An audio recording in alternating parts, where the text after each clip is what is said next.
Welcome students, Chauhan learning classes में आपका स्वागत है। बहुत लंबे ब्रेक के बाद आज मैं वापस आई हूँ आपके लिए 10th क्लास का क्षितिज पुस्तक का लेसन 4 जयशंकर प्रसाद की कविता आत्मकथ्य लेकर। चलिए पढ़ते हैं हम कविता जयशंकर प्रसाद जी की आत्मकथ्य। मधुर गुनगुनाकर कहे जाता कौन कहानी यह अपनी, मुरझा कर गिर रही पत्तियां देखो कितनी आज घनी। इस गंभीर अनंत नीलिमा में असंख्य जीवन इतिहास, यह लोग करते ही रहते हैं अपना व्यंग मलिन उपहास। प्रस्तुत पंक्तियों के माध्यम से कवि ने अपने मन को भंवरे से तुलना की है। कवि ने अपने मन की तुलना यहाँ किससे की? भंवरे से। तो कवि अपने मन के बारे में बता रहे हैं कि मेरा मन जैसे भंवरा गुनगुनाता है, वैसे कवि कह रहे हैं कि मेरे मन को भंवरे से तुलना करते हुए कह रहे हैं कि जो गुनगुनाकर भंवरा जैसे गुनगुनाकर पता नहीं क्या कह रहा है। तो उसी प्रकार कवि कह रहे हैं कि अपने मन को भंवरे से तुलना किया है जो गुनगुनाकर पता नहीं क्या कहानी कह रहा है। मेरा मन पता नहीं गुनगुनाकर क्या कहानी कह रहा है। वे यह नहीं समझ पा रहे हैं कि वे अपने जीवन की कौन सी कहानी कहे, क्योंकि उनके समीप मुरझाकर गिरते हुए पत्ते जीवन की नश्वरता का प्रतीक है। मधुर गुनगुनाकर कह जाता कौन कहानी अपनी, जैसे भंवरा गुनगुनाता है वैसे ही कह रहे हैं कि मेरा मन गुनगुनाकर जाने कौन सी कहानी कह रहा है। आगे फिर वे कह रहे हैं कि मुरझा कर गिर रही पत्तियां देखो कितनी आज घनी है। आगे फिर उन्होंने मुरझाई हुई पत्तियों की तुलना नश्वर जीवन से की है कि ये जो पत्तियां जिस प्रकार मुरझाई हुई गिरी हुई हैं, ठीक है, उनके समीप मुरझाकर गिरते हुए पत्ते के लिए कह रहे हैं कि मुरझा जिस प्रकार पत्ते मुरझाकर गिर गए हैं उसी प्रकार ये जीवन भी एक नश्वर है। तो यहाँ पर कह रहे हैं कि मुरझाए हुए पत्ते जिस प्रकार एक दिन नष्ट हो जाते हैं, उसी प्रकार जो हमारा मनुष्य जीवन में वह भी नष्ट हो जाता है। तो यहाँ पर पत्तों की तुलना उसने जीवन की नश्वरता से की है। ठीक इसी तरह मनुष्य का जीवन भी एक न एक दिन इस पत्ते की तरह मुरझाकर समाप्त हो जाएगा। कवि के अनुसार ये नीला आकाश जो कि अनंत तक फैला हुआ है, उसमें असंख्य लोगों ने अपने जीवन का इतिहास लिखा, जिसे पढ़कर कवि को ऐसा प्रतीत हो रहा है कि मानो उन्होंने स्वयं की आत्मकथा लिखकर दुनिया के सामने अपना मजाक उड़ाया है और लोग इसे पढ़कर उन पर हंस रहे हैं। इस गंभीर अनंत नीलिमा में असंख्य जीवन इतिहास। अनंत नीलिमा मतलब फैला हुआ नीला आकाश जिसका कोई अंत नहीं है, जो अनंत है। इस नीले आकाश में जो कि अनंत तक फैला हुआ है, इसमें कई असंख्य लोगों ने अपने जीवन का इतिहास लिखा है। उसी प्रकार यह लोग मैंने भी अपने जीवन की कुछ बातें लिखी हैं। तो यह लोग करते ही रहते हैं अपना व्यंग मलिन उपहास। तो कहीं आप लोग मेरे इस आत्मकथा को पढ़कर मेरा मजाक तो नहीं बनाओगे? कवि यही कह रहा है कि इस नीले आकाश जो कि अनंत तक फैला हुआ है, उसमें असंख्य लोगों ने अपने जीवन का इतिहास लिखा है, अपने जीवन की जीवनियाँ लिखी है, जिसे पढ़कर कवि को ऐसा लग रहा है कि मानो उन्होंने भी स्वयं की जो आत्मकथा लिखी है इस नीले आकाश के नीचे, तो दुनिया के सामने कहीं उन्होंने अपनी आत्मकथा लिखकर अपना मजाक तो नहीं उड़ा दिया है और लोग उन पढ़कर उस पर हंस रहे हैं। कवि ने यहाँ अपने अपने अंतर्मन की बात कही है कि मैंने जो अपने जीवन की कमजोरियों के बारे में अपनी आत्मकथा में लिखा है, लोग उसको पढ़कर मेरा मजाक तो नहीं बना रहे हैं। पद 2 है, तब भी कहते हो कह डालूं दुर्बलता अपनी बीती, तुम सुनकर सुख पाओगे देखोगे यह कागा रीति। किंतु कहीं ऐसा न हो कि तुम ही खाली करने वाले, अपने को समझो मेरा रस ले अपनी भरने वाले। प्रस्तुत पंक्तियों में कवि अपने मित्रों से संबोधित करते हुए कहते हैं, वे मजबूर हो जाते हैं कि क्या वे अपने जीवन की सारी कमजोरियों को दुनिया के सामने उजागर करना चाहते हैं, जिन्हें पढ़कर लोग मेरी जीवन की खाली गगरी को देखकर अपना मजाक उड़ाए। अर्थात तब भी कहते हो कह डालो दुर्बलता अपनी बीती, तुम सुनकर सुख पाओगे देखो ये कागा रीति। अपने मित्रों से कह रहे हैं कि मैं तुमको कभी अपने मित्रों से यह सवाल करने के लिए मजबूर हो जाते हैं कि क्या वे अपने जीवन की सारी कमजोरियों को दुनिया के सामने बता दें। कह डालो दुर्बलता अपनी बीती, दुर्बलता मतलब अपनी सारी कमजोरियां, जितनी भी मेरी वीक पॉइंट है, अपनी जो मेरी बीती हुई बातें हैं, अपनी कमजोरियां हैं, क्या मैं उन सबको दुनिया के सामने खोल कर रख दूं? तुम सुनकर सुख पाओगे, देखो ये गागर रीति। और आप सब लोग, गागर रीति मतलब एक खाली घड़ा, जिस प्रकार एक घड़ा खाली होता है उसमें पानी नहीं होता, उसी प्रकार जो मेरा यह जीवन है वो एकदम खाली है। उसमें मैंने एक साधारण मनुष्य की भांति जीवन जिया है। मैंने कोई ऐसा बड़े काम, महान काम नहीं किए हैं जिससे मेरा ये जीवन महत्वपूर्ण अचीवमेंट से भरा हो, कुछ मैंने अच्छे अच्छे कार्य किया हो। तो मेरा जो ये जीवन तो है खाली घड़े के समान है, उसमें कोई मैंने ऐसे महान कार्य नहीं किए हैं।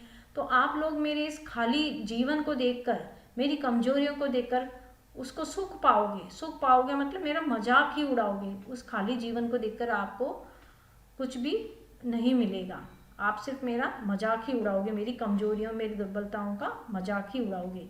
तो कह रहे हैं कि मेरे जीवन को पढ़कर आप, मेरे जीवन की खाली गगरी को देखकर आप लोग सब उसका मजाक ही बनाने वाले हो।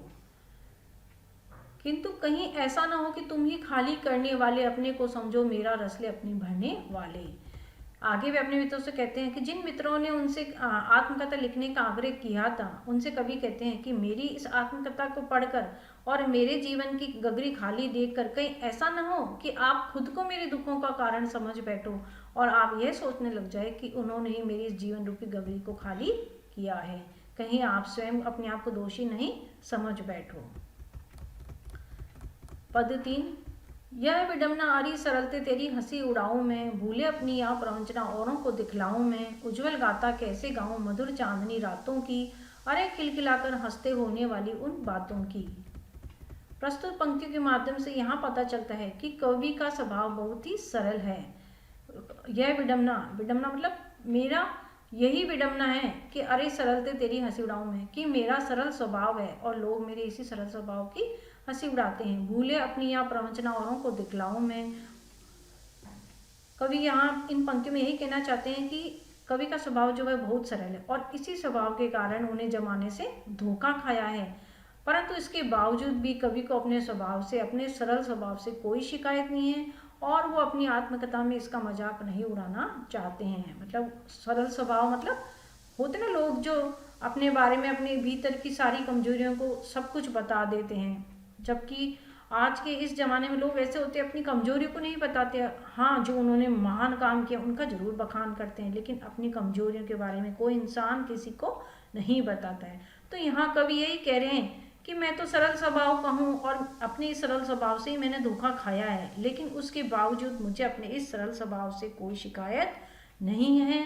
और वो अपनी आत्मकथा में इस अपने स्वभाव का, जो कि सरल स्वभाव है, वो अपने स्वभाव का मजाक नहीं उड़ाना चाहते हैं। ठीक है, फिर वे कहते हैं, कवि का कहना है कि उन्होंने अपने हंसी लम्हे जो उन्होंने अपने प्रेमिका के साथ बिताए थे या प्रेमिका के साथ हंसकर की गई मीठी बातें उनके निजी अनुभव हैं, वो ये अनुभव किसी को बताना नहीं चाहते। ये तो उनके जीवन की स्वयं की पूंजी है, स्वयं का उनकी स्मृतियां हैं और इस स्मृतियों पर सिर्फ और सिर्फ कवि का ही अधिकार है। कहने कि भूले अपनी या प्रवंचना औरों को दिखलाऊं मैं, उज्जवल गाथा कैसे गाऊं मधुर चांदनी रातों की। मैंने अपनी प्रेमिका के साथ जो कुछ अच्छी समय बिताया है मैं उसको भूल जाऊं या उनके बारे में लोगों को बतलाऊं। उज्जवल गाथा कैसे गाऊं मधुर चांदनी रातों की, उन मधुर चांदनी रातों जो मैंने अपने प्रेमिका के साथ बिताई है, कुछ अच्छा समय जो मैंने व्यतीत किया है, उनको मैं आप सबके सामने कैसे बताऊं, कैसे सुनाऊं। अरे खिलखिलाकर हंसते होने वाली उन बातों की जो प्रेमिका के साथ मैंने कुछ हंसते हंसते हुए कुछ बातें की, कुछ मधुर जो मेरी स्मृतियाँ हैं, मैं उस उज्जवल गाथा को आपको कैसे सुनाऊं, उसको कैसे मैं दिखलाऊं। तो यहाँ कवि यही कहना चाह रहे हैं कि वे मीठी यादें सिर्फ मेरी पूंजी है, मेरा उन पर अधिकार है, उनको मैं आपके उनके बारे में आपको नहीं बताना चाहता कि जो हंसी लम्हे जो उन्होंने अपने प्रेमिका के साथ बिताए थे, प्रेमिका के साथ हंसकर जो उन्होंने मीठी बातें की, वे मेरे स्वयं के निज अनुभव है, वे मेरी धरोहर है। आगे जीवन में मेरी जो मेरे जीवन को व्यतीत करने में वे मेरी सहायता बनेंगे, मेरी पूंजी है, उन पर सिर्फ और सिर्फ मेरा ही अधिकार है। तो उनके बारे में मैं आपको नहीं बताना चाहता क्योंकि आप तो मेरा मजाक ही उड़ाओगे। 50 मिला कहाँ वह सुख जिसका मैं स्वप्न देखकर जाग गया, आलिंगन में आते आते मुस्कुरा कर जो भाग गया। जिसके अरुण कपोलों की मतवाली सुंदर छाया में अनुरागनी उषा लेती थी निज सुहाग मधु माया में। प्रस्तुत पंक्तियों के माध्यम से ये पता चलता है कि जीवन भर कवि ने जिन सुखों की कल्पना की, जिनके सपने देखकर कभी कभी नींद में भी जाग जाते थे, उनमें से कोई भी सुख उन्हें प्राप्त नहीं हुआ, अर्थात कोई भी सपना उनका पूरा नहीं हुआ। कवि ने जब भी अपने हाथों को फैलाकर अपने उन सुखों को समेट लाना चाहा या उन सुखों को गले लगाना चाहा, तब तब वे सपने उनसे दूर चले गए। अर्थात जब जब उन्होंने अपनी प्रेमिका को अपने बाहों में भरना चाहा, तब तब उनकी प्रेमिका उनको छोड़कर चली गई। जब जब उन्होंने अपने सपनों को अपनी बाहों में भर लेना चाहा, तब तब वे सपने उनसे दूर चले गए। जिनके अरुण कपोलों की मतवाली सुंदर छाया में अनुरागिनी उषा लेती थी निज सुहाग मधु माया में। आगे कवि अपनी प्रेमिका की सुंदरता का बखान करते हुए कहते हैं कि उनकी प्रेमिका के लाल गाल इतने सुंदर थे कि मानो उषा ने भी अपनी लालिमा उन्हीं से उधार मांगी थी। ठीक है, पद फिफ्थ है, उनकी स्मृति बातें बनी है थके पति की पंथा की, सीवन को उधेड़ कर देखोगे क्यों मेरी कंथा की। छोटे से जीवन की कैसे बड़ी कथाएं आज कहूँ, क्या यह अच्छा नहीं कि औरों की तुलना में मैं मौन रहूं। प्रस्तुत पंक्तियों के माध्यम से ये पता चलता है कि कवि अपनी प्रेमिका के साथ बिताए हसीन पलों को याद करके आज इस अकेले संसार में अपना जीवन व्यतीत कर रहे हैं और उनके जीवन का एकमात्र सहारा उनकी प्रेमिका की यादें ही हैं। तो वे लोगों से कहते हैं कि मेरी आत्मकथा को पढ़कर मेरी यादों को फिर से क्यों ताजा करना चाहते हो, है ना। इन पंक्तियों में जयशंकर प्रसाद जी की महानता का पता चलता है। कवि का जीवन बहुत ही सरल रहा है, सादगी से भरा हुआ है और वे स्वयं को एक साधारण मनुष्य मानते हैं। उनके अनुसार उन्होंने जीवन में कोई ऐसा कार्य नहीं किया जिसके बारे में खुद के बारे में लोगों को बताएं या उसके बारे में आत्मकथा लिख सकें।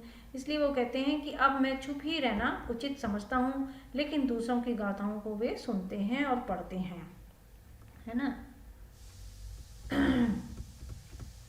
कि छोटे से सीवन को उधेड़ कर देखोगे क्यों मेरी कंता की। उधेड़ कर मतलब बीती हुई बातों को उधेड़ो मत, बीते हुए समय को मुझे याद मत दिलाओ।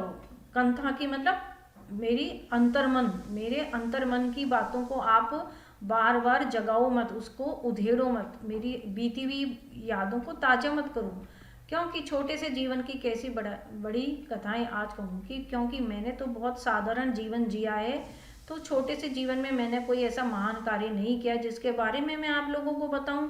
तो आप लोग मेरे वे बीते हुए समय की बातों को मत कुरे दो, उनको मेरी बीती हुई बातों को ताजा मत करो। तो क्या ये अच्छा नहीं कि औरों की तुलना में मैं मौन हूँ।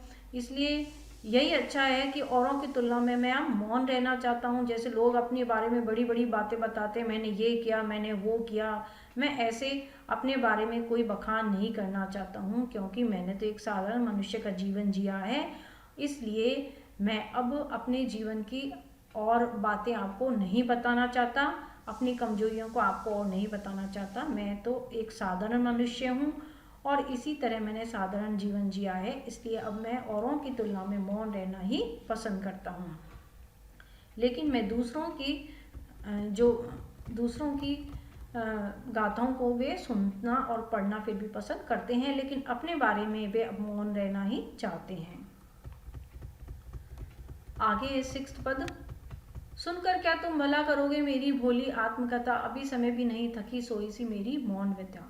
प्रस्तुत पंक्तियों में कवि अपने मित्रों से कहते हैं कि तुम मेरी साधारण आत्मकथा को सुनकर मेरा मजाक उड़ाने के अलावा और भला क्या करोगे।